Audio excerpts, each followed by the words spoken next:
Mumtaz be be اور امیر خان اپنے بچوں شبیر، مبین اور ایک بیٹی سعدیہ کے ساتھ 2 کمروں پر مشتمل ایک چھوٹے سے گھر میں ہنسی خوشی زندگی بسر کر رہے تھے۔ ایک چھوٹے سے گاؤں میں اگر کچھ نہ تھا تو بہت سارے رشتے تھے جو کہ کئی مادی اشیاء سے بڑھ کر ہوتے ہیں۔ ممتاز بی بی اور امیر خان کا بڑا بیٹا شبیر شہر میں نوکری کرتا تھا، جبکہ چھوٹا بیٹا مبین گاؤں میں ہی ایک گاڑی کا کنڈکٹر تھا اور بیٹی سعدیہ 7ویں جماعت کی طالبہ تھی۔ ممتاز بی بی کی ایک بہن کا گھر بھی ان کے گھر کے قریب تھا اور بھائی بھی ان کے گھر کے پاس ہی رہتے تھے۔ بہن سے تو ان کے تعلقات اچھے تھے، مگر بھائی سے ان کے کچھ ناراض ہی رہتے تھے۔ زندگی یوں ہی گزر رہی تھی کہ ممتاز بی بی کچھ بیمار رہنے لگی۔ وہ دن بدن کمزور ہو رہی تھی، کبھی سر میں کبھی پیٹ میں درد رہنے لگا۔ جو کوئی علاج بتاتا وہ کرتے، لیکن کوئی افاقہ نہ ہوا۔ سعدیہ بیچاری بھی پریشان رہنے لگی۔ ابھی ماں کی پریشانی بھی ختم نہ ہوئی کہ ایک آفت آن ان پر ٹوٹ پڑی۔ سعدیہ کا چھوٹا بھائی مبین گاڑی سے گر گیا۔ اسے فوری طور پر ہسپتال لے جایا گیا۔ ہسپتال کے سارے اخراجات گاؤں کے چودھری جن کی گاڑی پر مبین کام کرتا تھا انہوں نے اٹھائے۔ مبین 3 دن ہسپتال میں بے ہوش رہنے کے بعد روتی ہلکتی ماں اور بہن کو چھوڑ کر ہمیشہ کے لیے چلا گیا۔ پہلے بیماری اور پھر جگر گوشے کی جدائی نے ممتاز بی بی کو کھلا کر رکھ دیا اور وہ چارپائی سے لگ گئی۔ امیر خان کی حالت بھی کچھ ایسی ہی تھی، اس کی جیسے کمر ہی ٹوٹ گئی تھی۔ ممتاز بی بی اپنے دکھوں کا بوجھ زیادہ دیر نہ برداشت کر سکی اور اس جہان فانی سے کوچ کر گئی۔ امیر خان اور سعدیہ کے بھائی کا تو جیسے سب کچھ اجڑ گیا۔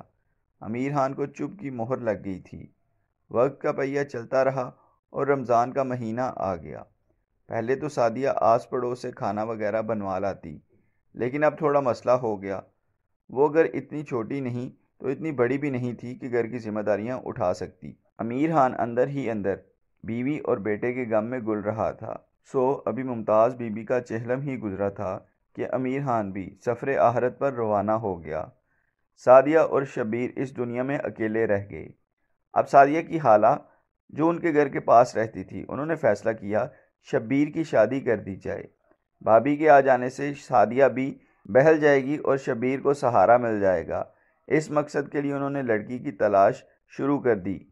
اتنے میں شبیر نے بتایا کہ ممتاز بی بی اپنی زندگی میں اس کے لیے رشتہ لے کر ایک خاتون کے ہاں گئی تھی اور پھر امی بیمار ہو گئی۔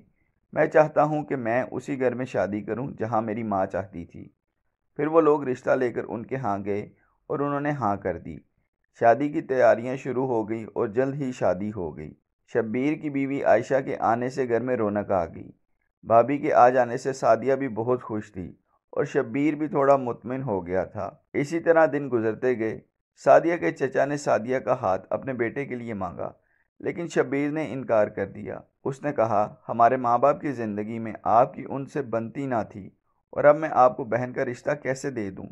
اس بات پر وہ ان سے تمام تعلقات توڑ کر چلے گئے۔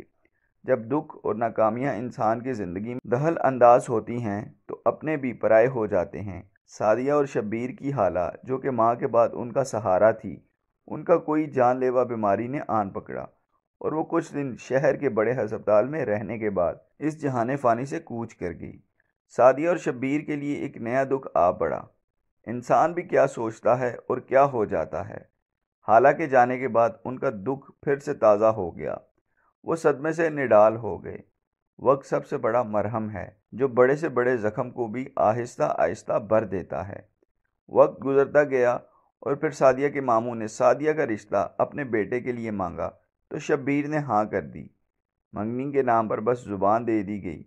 اس کے بعد سعدیہ اور اس کی بھابھی عائشہ شبیر کے ساتھ شہر چلی گئی جہاں پر شبیر کام کرتا تھا۔ عائشہ اچھی بیوی اور اچھی بھابھی ثابت ہوئی۔ وہ سعدیہ کو کھانا پکانا اور گھرداری سکھاتی اور جلد ہی سعدیہ کے ساتھ گل مل گئی۔ جب کبھی شبیر کو ملازمت سے چھٹی ملتی، وہ سعدیہ اور عائشہ کو لے کر گاؤں آتا جہاں پر اس کے ماں باپ اور پیارے بھائی کی یادیں تھیں جنہیں وہ بلا کر بھی نہیں بلا سکتے۔ شبیر اور سعدیہ کی زندگی میں اگرچہ پہاڑ جیسے دکھ آئے تھے اور ان کی زندگی دکھوں کی داستان تھی، لیکن انہوں نے صبر کا دامن نہ چھوڑا۔ بالآخر خوشیاں ان کا مقدر بن گئی۔ امید کرتا ہوں آپ کو ہماری سٹوریز پسند آ رہی ہیں۔ اگر ایسی ہی اچھی قصے کہانیاں سننا چاہتے ہیں تو ہمارے اس یوٹیوب چینل کو سبسکرائب کر کے اس پیاری سی فیملی کا حصہ بنیے۔